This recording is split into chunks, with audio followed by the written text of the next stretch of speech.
In today's video, I'm going to teach you how to use Asana portfolios. By the end, you'll know exactly how to track multiple projects in one place and get a clear, high-level view of what's going on across your team. Let's start inside Asana. On the left-hand sidebar, look for the option labeled Portfolios. Go ahead and click on that. This is the area where all of your current and future portfolios will live. If you don't see anything yet, that's completely fine. We're going to create your first one together. At the top of the Portfolios page, click the New Portfolio button. This is how you start grouping related projects, whether they're for a specific client, a department, or a company-wide initiative. When prompted, give your portfolio a clear descriptive name. For example, you might name it something like Q1 marketing campaigns or product launches, so that anyone on your team knows immediately what it contains. After you name the portfolio, follow the prompts. Click Continue. Then choose to start adding projects, and finally go to the portfolio. This will open up your new, empty portfolio view.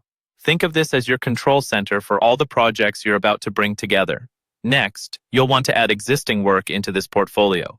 Click the Add Work button. A window will pop up that lets you search for and select the projects you want to track here. You can add as many relevant projects as you need. Take a moment to choose all the projects that belong to the initiative or area you're monitoring, so your portfolio gives you a complete picture. Once your projects are added, you'll see them listed, each with several columns of information. One of the most important columns is Status. Click into the Status column for any project to update its health. You'll see options like On Track or At Risk. Use these to give a quick, honest snapshot of how each project is doing. This is incredibly helpful for stakeholders who just need to know, at a glance, where things stand without digging into every task. At the top of the portfolio, you can switch between different views.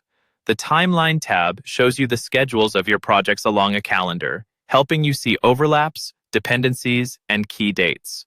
The Workload tab focuses on team capacity, so you can quickly spot if someone is overloaded or if there's room to take on more work. Switching between timeline and workload gives you both a time-based and a people-based perspective on your entire portfolio. That's all you need to get started using Asana portfolios to track multiple projects efficiently and keep your team aligned.